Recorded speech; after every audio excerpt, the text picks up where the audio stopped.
Ambassador Sarah Kim stood in the Great Hall of the Galactic Council. The massive room could hold 10,000 beings from across the galaxy. Today, it was full. Every seat was taken. Every eye was on her. The air felt heavy. Sarah knew what was coming. She had known for weeks. The votes were already counted before today's meeting even started. The decision was made in secret meetings and backroom deals. Today was just for show. The question before us is simple, said Chancellor Vex of the Zeridian Empire. His voice echoed through the hall. Do we allow the humans to remain in our civilized galaxy? Sarah felt her heart pound. Around her, thousands of alien beings waited for the answer. Some looked curious. Others looked disgusted when they saw her. A few looked afraid.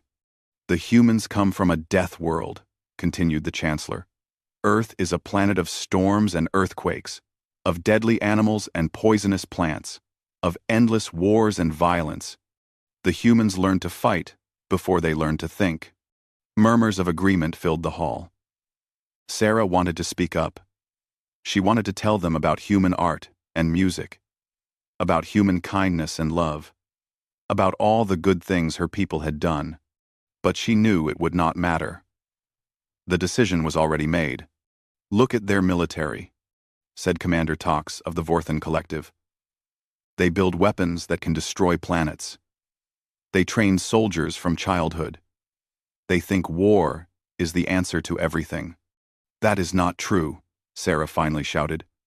We only build weapons to protect ourselves. We only fight when we must. The hall erupted in laughter. Thousands of beings laughed at her words.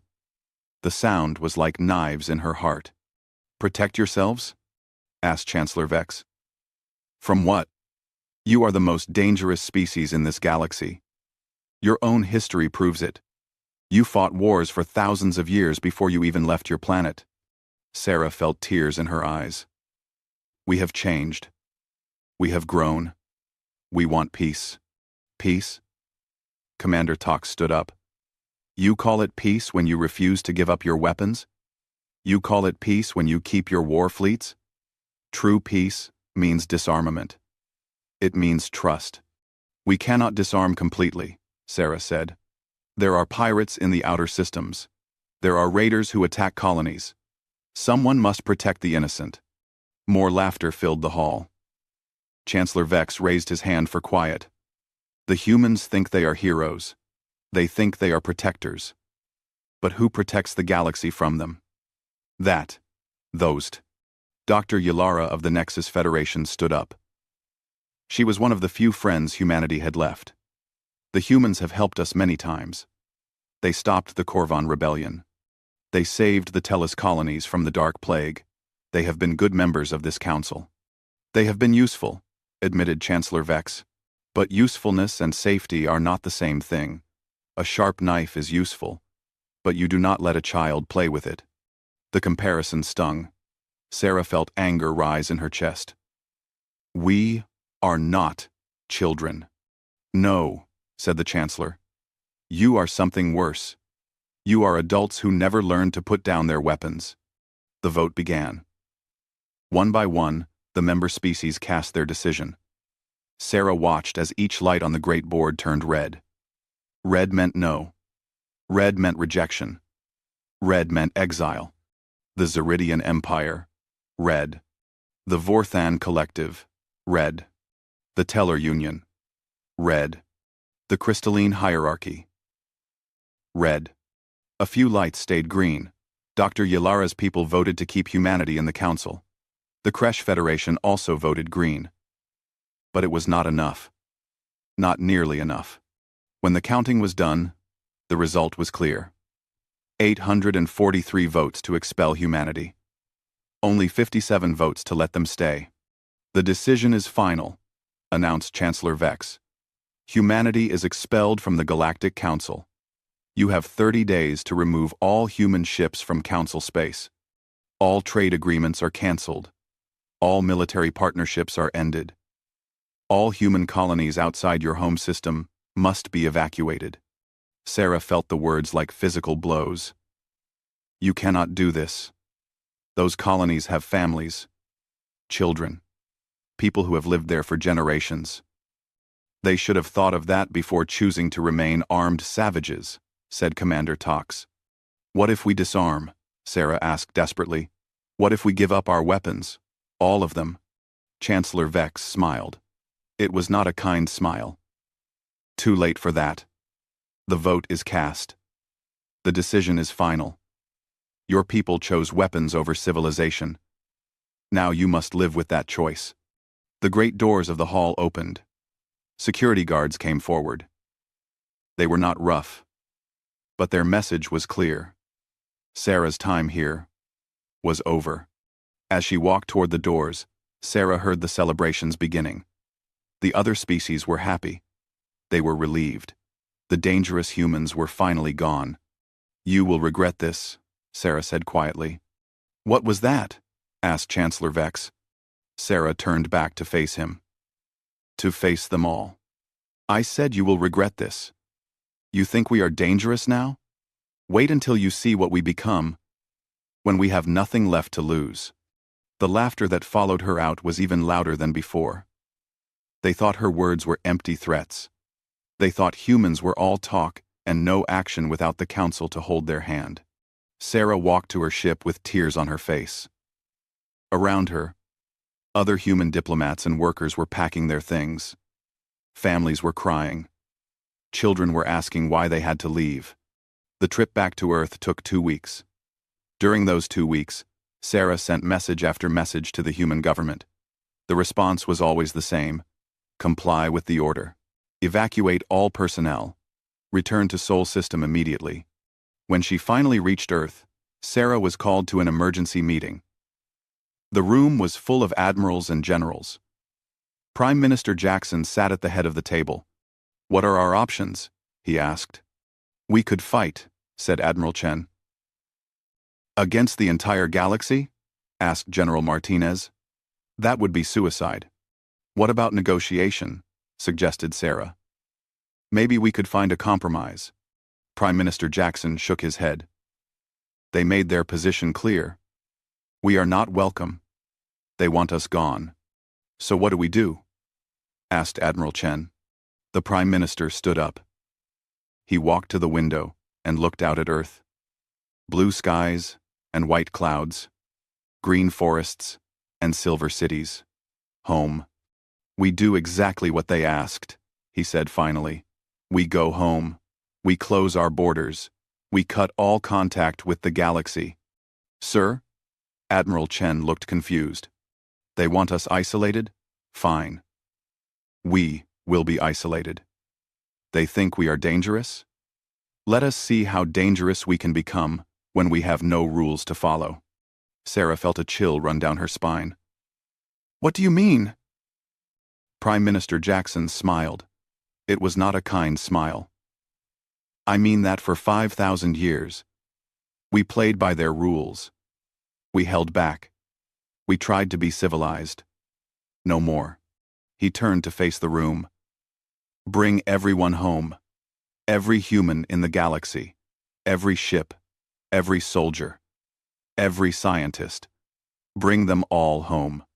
And then? Asked Admiral Chen. Then, we show them what happens when you corner a wounded animal. 3 months later, the last human ship crossed into Sol System. The borders were sealed. Earth went silent. The galaxy celebrated their victory over the Deathworlders. They had no idea what they had just unleashed. 5 years passed in silence. The galaxy moved on as if humans had never existed. Trade routes that once passed through human space were rerouted. Colonies that humans had protected were taken over by Council peacekeepers. The great threat of the Deathworlders was forgotten. Chancellor Vex ruled the Galactic Council with confidence. The galaxy was peaceful, profitable, safe.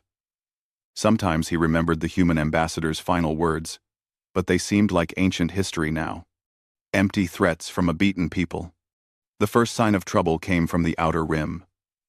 Captain Zolex of the Merchant Guild was carrying luxury goods to the Antari colonies when his convoy simply vanished. No distress call. No wreckage. No survivors. One day they were there, the next day they were gone. Pirates, said Commander Tox when he heard the report. The Outer Rim has always been dangerous. More ships disappeared over the following months, always in remote areas, always completely. The attacks seemed random. A cargo hauler here, a passenger liner there. Sometimes military patrols vanished too. Dr. Thylan was assigned to investigate. She was a Nexus Federation scientist, one of the few species that had voted to keep humans in the Council. Her job was to find patterns in the attacks. The data was strange. The missing ships came from different species. They carried different cargo. They used different routes. But something connected them all. Dr. Thylan spent weeks trying to find it. The timing is too perfect, she told her assistant. These are not random pirate attacks. Someone is choosing these targets very carefully. The attacks grew bolder. Entire pirate fleets began disappearing. These were not helpless cargo ships. These were armed raiders with military-grade weapons. Yet they vanished just as completely as the merchants. Captain Corven of the dreaded Storm was the most feared pirate in the galaxy. His fleet had 30 ships and over 5,000 crew members.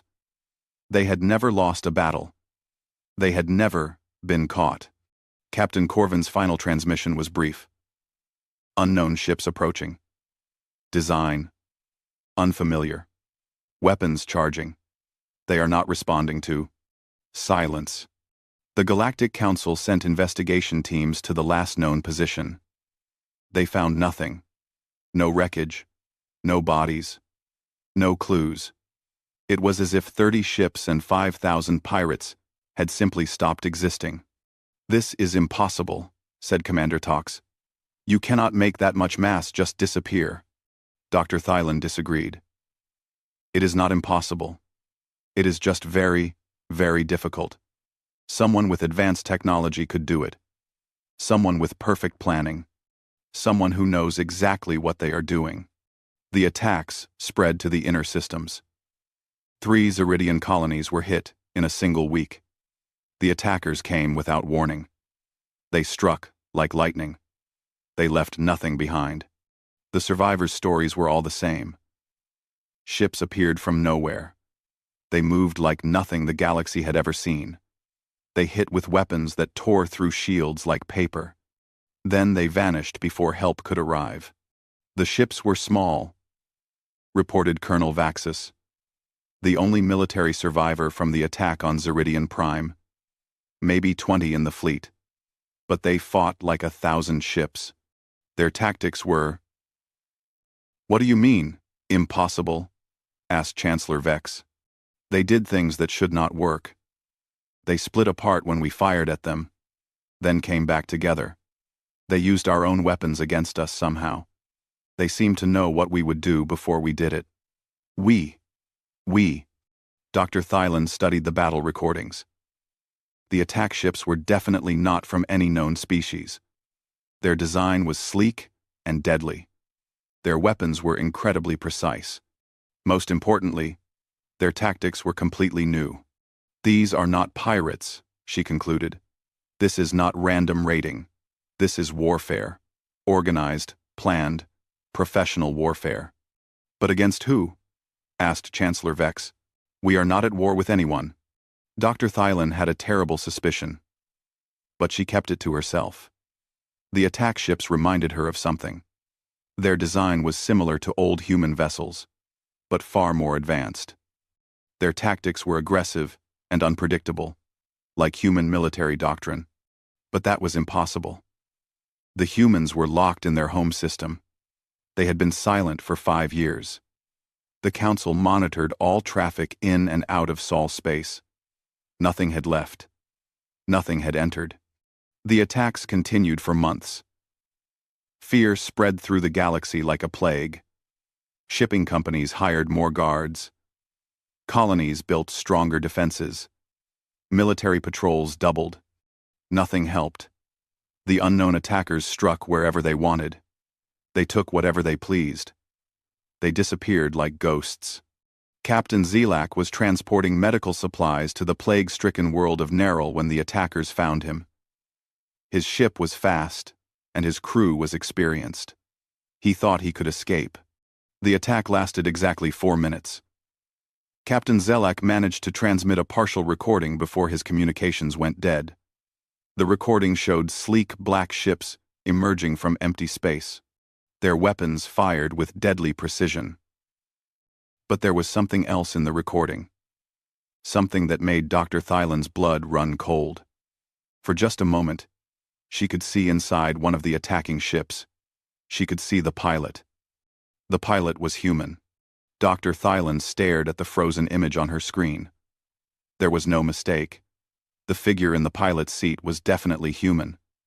But that meant, "It cannot be," she whispered. She ran the image through every enhancement program she had. The result was the same each time. Human. Definitely human.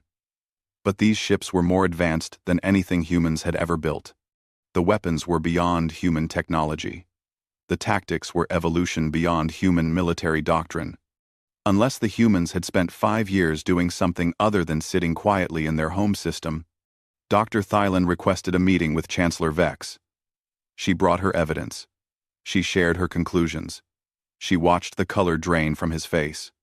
"You are saying that these attacks are human?" he asked. "I am saying that the evidence points in that direction. But we have been monitoring Sol system. Our sensors would detect any ships leaving." Quote, "What if they found a way to avoid our sensors? What if they developed new technology? What if 5 years of isolation gave them time to create things we never imagined?" Chancellor Vex was quiet for a long time. Finally, he spoke. "If you are right, then we have made a terrible mistake." Dr. Thylan nodded. "The humans tried to warn us. Their ambassador said we would regret expelling them. Well, the Yukon side. I thought those were empty threats. So did everyone else. But what if they were promises?" The next attack came 3 days later. This time, the target was a Vorthan military base. The base had a full fleet and planetary defenses. It should have been impossible to attack. The human ships appeared without warning. They moved through the defenses like they were not there. They destroyed the entire base in 30 minutes. When Vorthan reinforcements arrived, they found only wreckage. But this time, the attackers left something behind. A single message, broadcast on all frequencies. The voice was human, female, calm. "This is Fleet Coordinator Sarah Kim, representing the human species. For 5 years, you have ignored us. For 5 years, you have pretended we do not exist. That ends now. We are coming home, and we are bringing the lessons we learned in exile. You wanted us gone. Be careful what you wish for." The transmission ended. The galaxy finally understood what they were facing. The Deathworlders had returned, and they were no longer playing by anyone's rules but their own. The message from Sarah Kim sent shockwaves through the galaxy. Emergency sessions were called. Military leaders gathered. Intelligence agencies worked around the clock. Everyone wanted to know the same thing. How had the humans become so powerful? Dr. Thylan was given unlimited resources to find answers. She studied every piece of evidence from the attacks. She analyzed the human ship designs. She examined their weapons technology. What she discovered made her blood run cold. The humans had not just improved their old technology, they had completely reinvented it. Their ships used quantum drives that could appear anywhere instantly. Their armor adapted to enemy weapons in real time. Their artificial intelligence systems learned and evolved during battle. "This is beyond anything we thought possible," she reported to the Council. "They have made advances that should take centuries to develop. They did it in 5 years." "How?" demanded Chancellor Vex. Dr. Thylan pulled up classified human files that had been seized when they were expelled. "We always knew humans came from a death world. We thought that made them violent and dangerous. We were wrong. It made them the greatest survivors in the galaxy." She showed images of Earth. Massive storms that could destroy cities, earthquakes that could split continents, volcanoes that could block out the sun, predators that could kill with a single bite. For millions of years, humans lived on a planet that was trying to kill them every single day. They learned to adapt. They learned to improvise. They learned to overcome impossible odds. Those lessons made them the perfect innovators. But their technology was not this advanced when we expelled them, said Commander Tox. No, it was not. But we gave them something they had never had before: complete freedom from outside rules and limitations. When we cut them off from galactic society, we also cut them off from galactic restrictions. Dr. Thylan brought up another file. It showed human military doctrine from before the expulsion. Look at this. When they were council members, humans followed our weapons treaties. They limited their military development. They shared their research with us. They played by our rules. And now they follow no rules but their own. The truth was becoming clear. For 5 years, humanity had turned their entire civilization into a weapons development project. Every human scientist, every human engineer, every human military strategist, all focused on a single goal: becoming unstoppable. Captain Chen was the first human military commander to reveal himself. He appeared on galactic news broadcasts from the bridge of a ship that defied every known law of physics. "My name is Captain Chen of the Human Liberation Fleet," he said. His voice was calm, but his eyes were cold as space. "For 5 years, you have pretended we do not exist. For 5 years, you have stolen our colonies and erased our history. That ends today." Behind him, the bridge showed technology that looked like magic. Holographic displays that responded to thought. Weapons that could target enemies across star systems. Crew members who seemed to be connected directly to their ship's computer. "You expelled us because you feared our weapons," Chen continued. "You were right to fear them. But those old weapons were toys compared to what we have built in exile." The broadcast cut to external views of the human fleet. Dozens of ships that seemed to be made of living shadow. They moved like schools of fish, perfectly coordinated. They pulsed with energy that hurt to look at directly. "We do not want to destroy you," said Captain Chen. "We want something much simpler. We want respect. We want recognition. We want you to understand that humanity will never again be dismissed or ignored." The broadcast ended with a demonstration. The human fleet targeted an abandoned space station. One ship fired a single shot. The station simply ceased to exist. Not destroyed, not vaporized, gone. As if it had never been built. The galaxy panicked. Military fleets mobilized. Defense systems activated. Emergency protocols were implemented. But no one knew what they were defending against. The humans could appear anywhere, anytime, without warning. The attacks escalated. Human fleets struck at military targets across Council space. They moved too fast to track. They hit too hard to stop. They vanished too completely to follow. Admiral Jin led the assault on Kepler Station, the Galactic Council's primary military headquarters. The station had 1,000 ships defending it. It had the best weapons and shields money could buy. It had never been successfully attacked. The humans took it in 20 minutes. The battle recordings showed tactics that seemed impossible. Human ships that split apart under fire, then reformed in new configurations. Weapons that bent around shields to strike from unexpected angles. Fighters that moved like they were not bound by physics.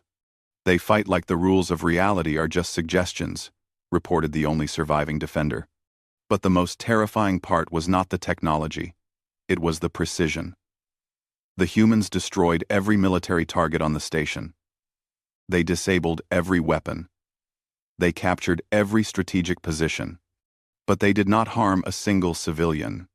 This is not random destruction, Dr. Thylan realized. This is surgical warfare. They know exactly what they are doing and why. The pattern became clear over the following weeks. Humans only attacked those who had voted to expel them. They only targeted military assets. They avoided civilian casualties whenever possible. This was not mindless revenge. This was calculated justice. Sarah Kim appeared again, this time on a direct transmission to the Galactic Council chambers. She stood on what appeared to be the bridge of a massive warship.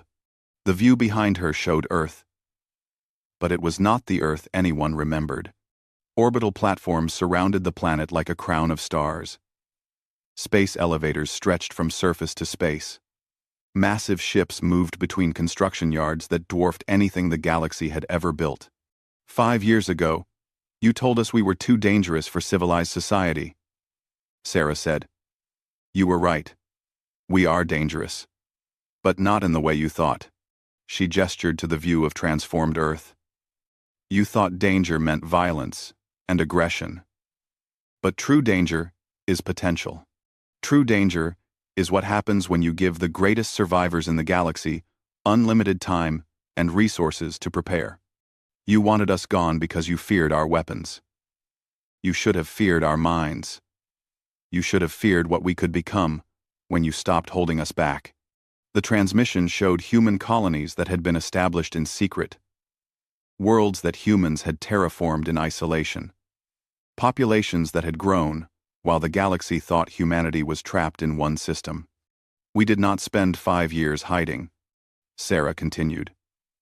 We spent 5 years building. Building ships. Building technology. Building a future where humanity will never again depend on others for survival. The most shocking revelation came at the end of the transmission. Dr. Yillara, the Nexus Federation scientist who had voted to keep humans in the council, appeared beside Sarah Kim. Dr. Yillara has been working with us for 3 years, Sarah explained. She and others like her have helped us understand council technology. They have helped us improve it. They have helped us surpass it. The message was clear. Humanity was not fighting alone. They had allies. Species who had grown tired of council dominance. Worlds who wanted a new kind of galactic order. You have a choice, Sarah concluded. You can continue this war until we have dismantled every military asset you possess. Or you can sit down and negotiate a new relationship. One based on equality instead of exile. The transmission ended with coordinates. A location for peace talks. And a deadline. 7 days. Chancellor Vex stared at the empty screen for a long time. Around him, the council chambers were silent.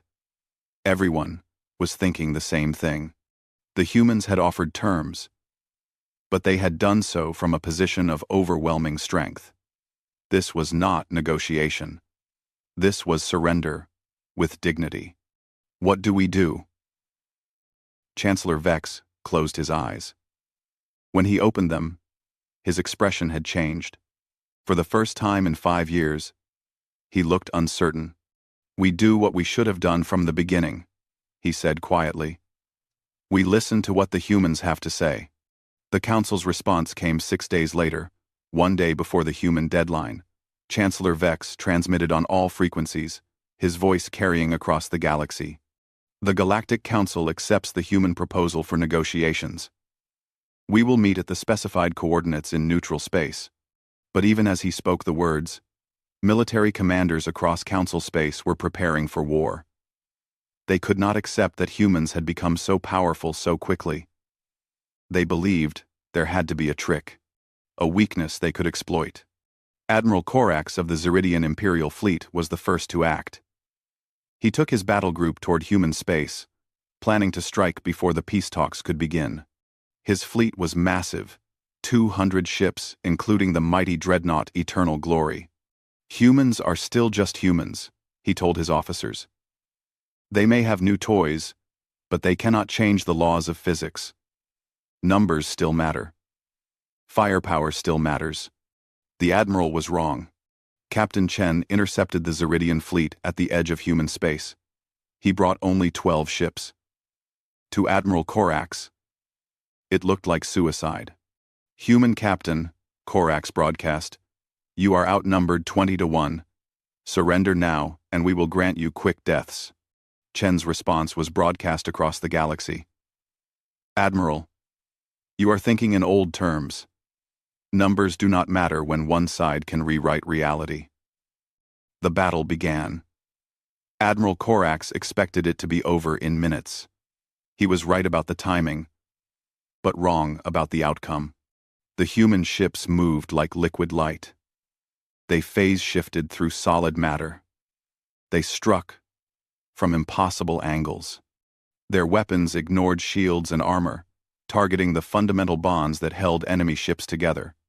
The eternal glory, pride of the Zeridian fleet, was destroyed by a single shot that somehow traveled backwards through time to hit it before it was fired. 3 other dreadnoughts simply vanished, their crews reporting that reality had stopped working around them before the ships disappeared. In exactly 4 minutes and 37 seconds, the entire Zeridian battle group was gone. Not destroyed.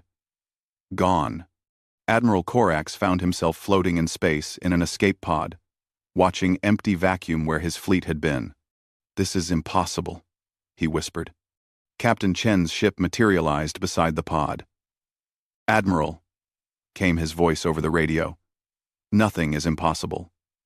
Some things are just more difficult than others." The recording of the battle spread through Council space like wildfire. Military commanders who had been planning their own attacks suddenly found other priorities. The humans had not just won a battle. They had demonstrated that conventional warfare was obsolete. Dr. Thylan studied the battle footage with growing amazement. "They are not using technology," she told Chancellor Vex. "They are using applied physics that we do not understand." "What do you mean?" "I mean they have learned to manipulate space-time itself. They can alter the fundamental constants of reality in small areas. They can make light move backwards. They can make solid matter become intangible. They have turned their ships into extensions of their will." The peace talks were held on a neutral station in deep space. Sarah Kim arrived with a small delegation. She looked the same as she had 5 years earlier, but her eyes were different. Harder, more confident. Chancellor Vex tried to maintain dignity. "Ambassador Kim, we are here to discuss terms for ending this conflict." "I am no longer Ambassador Kim," Sarah replied. "I am Fleet Coordinator Kim. And this is not a conflict. This is a correction." She activated a holographic display that showed the current state of the galaxy. Red zones marked areas under human control or influence. There were far more red zones than anyone had expected.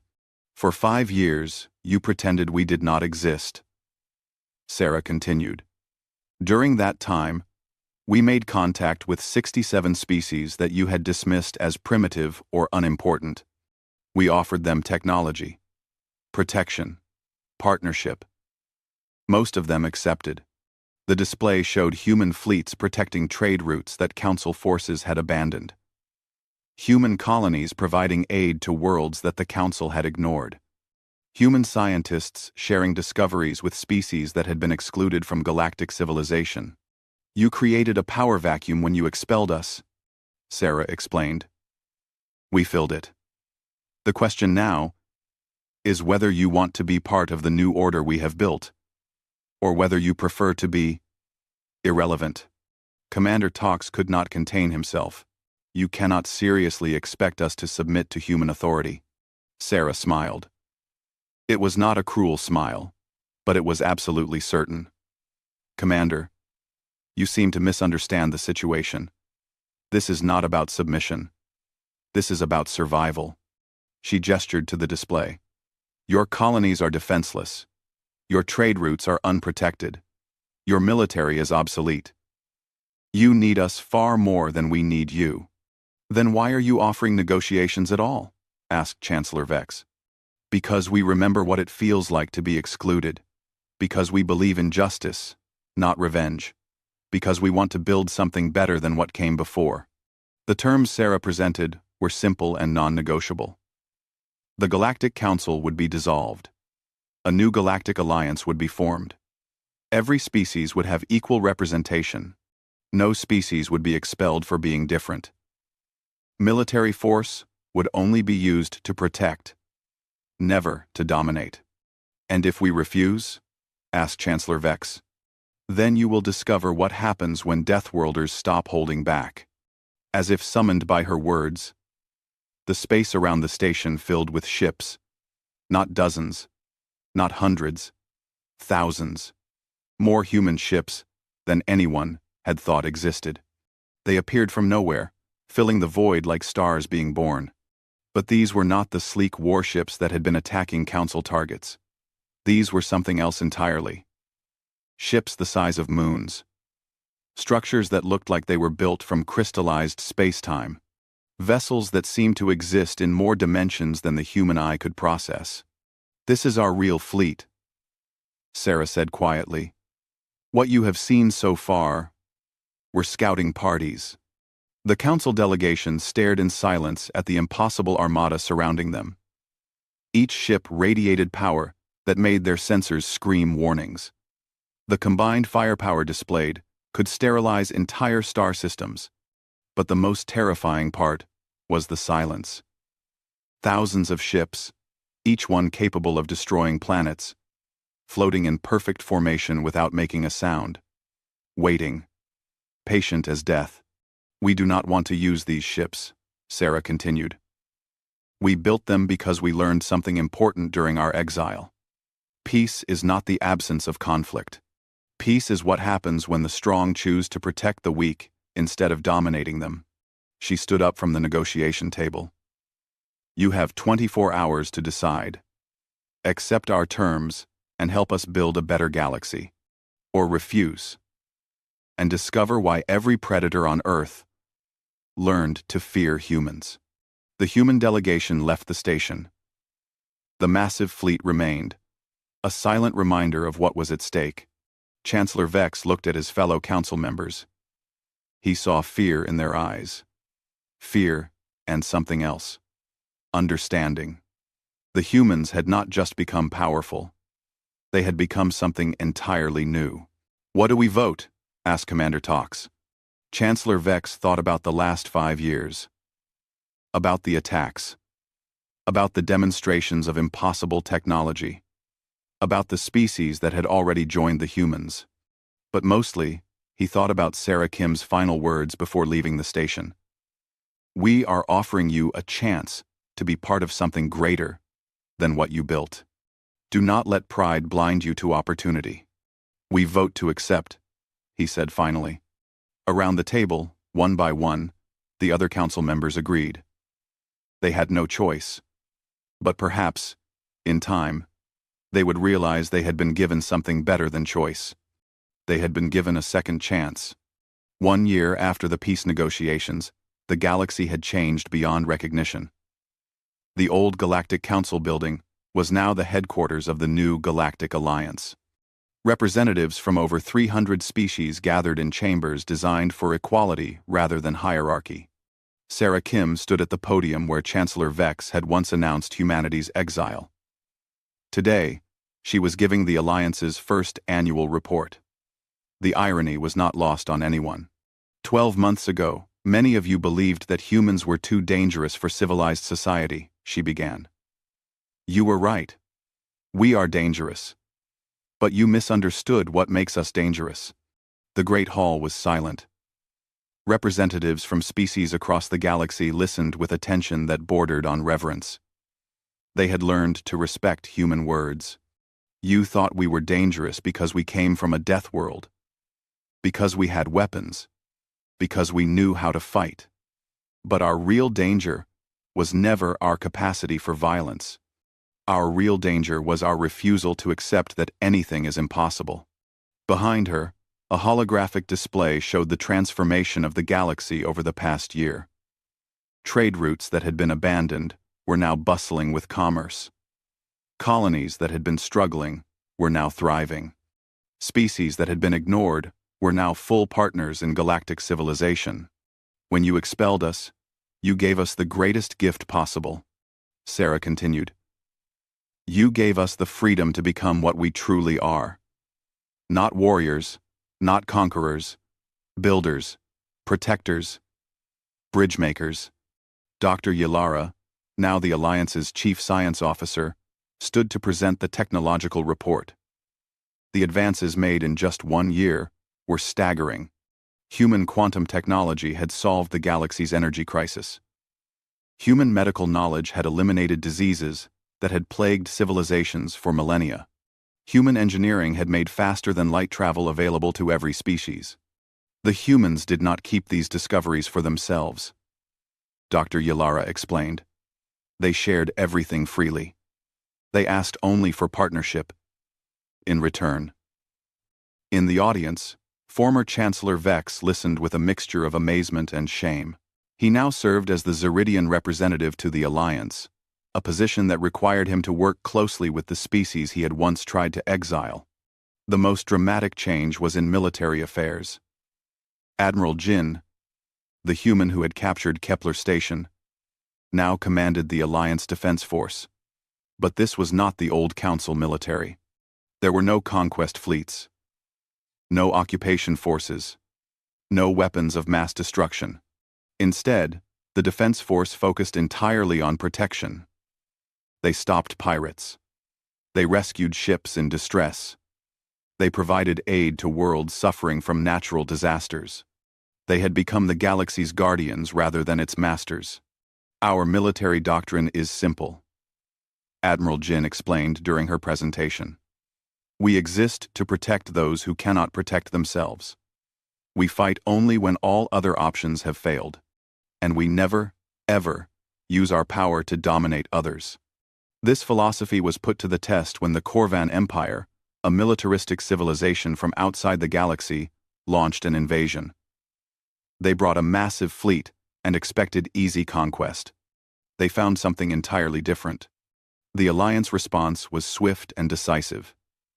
Human ships appeared at every point of attack, simultaneously.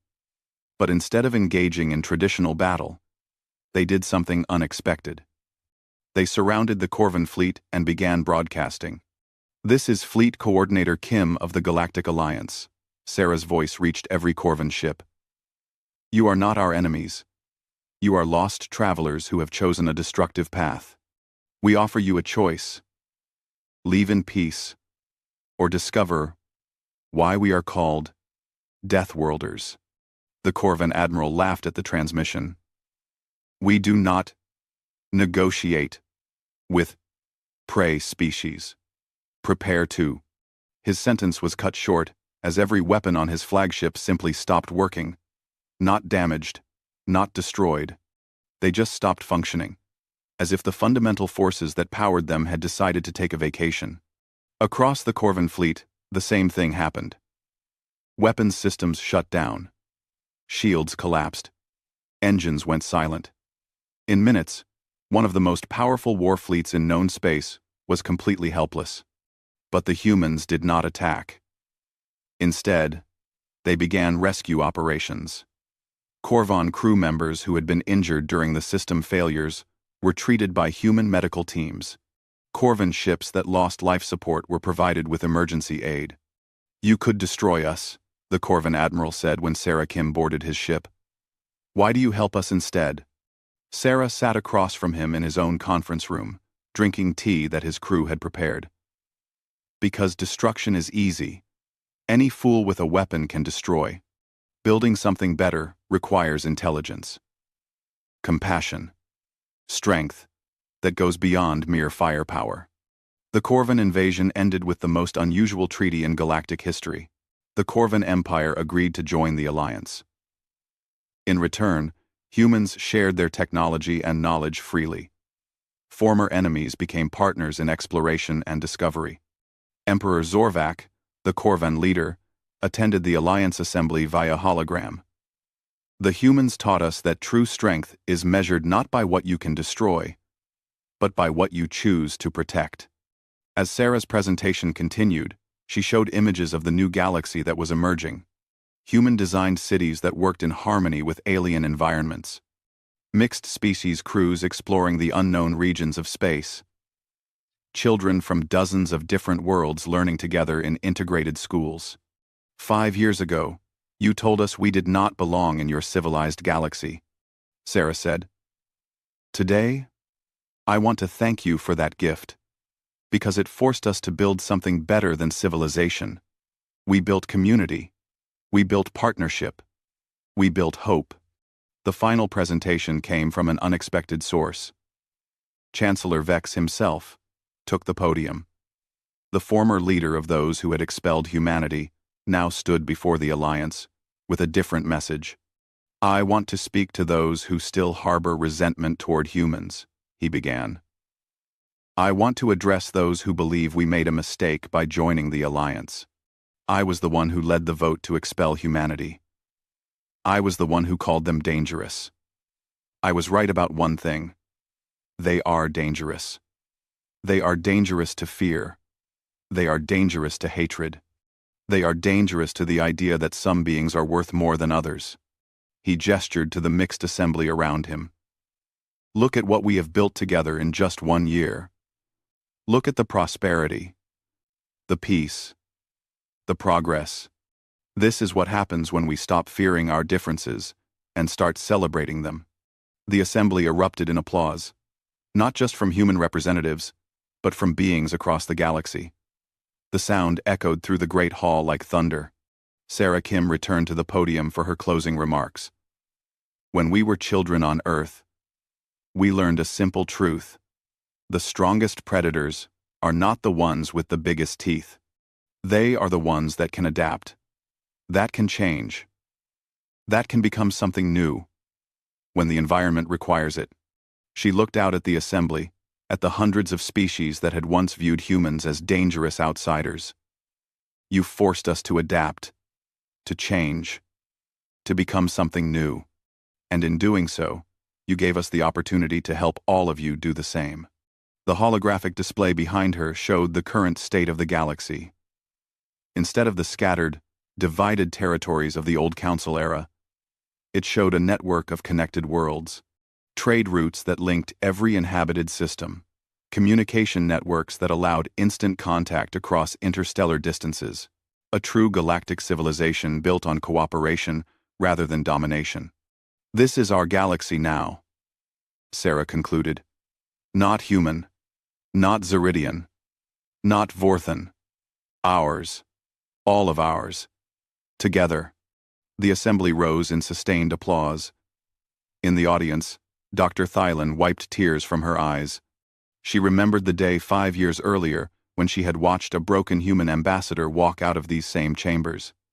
Today, that same human stood as the architect of galactic transformation. As the assembly dispersed, representatives from across the galaxy mingled in the halls. Humans shared stories with Zeridians. Former pirates worked alongside former military officers.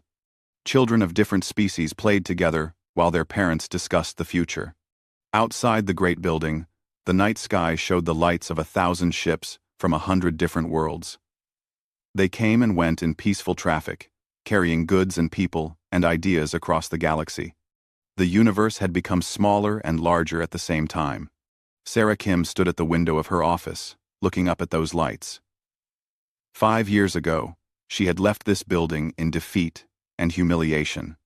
Tonight, she watched the greatest achievement in galactic history unfold before her eyes. The Deathworlders had indeed shaken the galaxy. But not through destruction. Through transformation.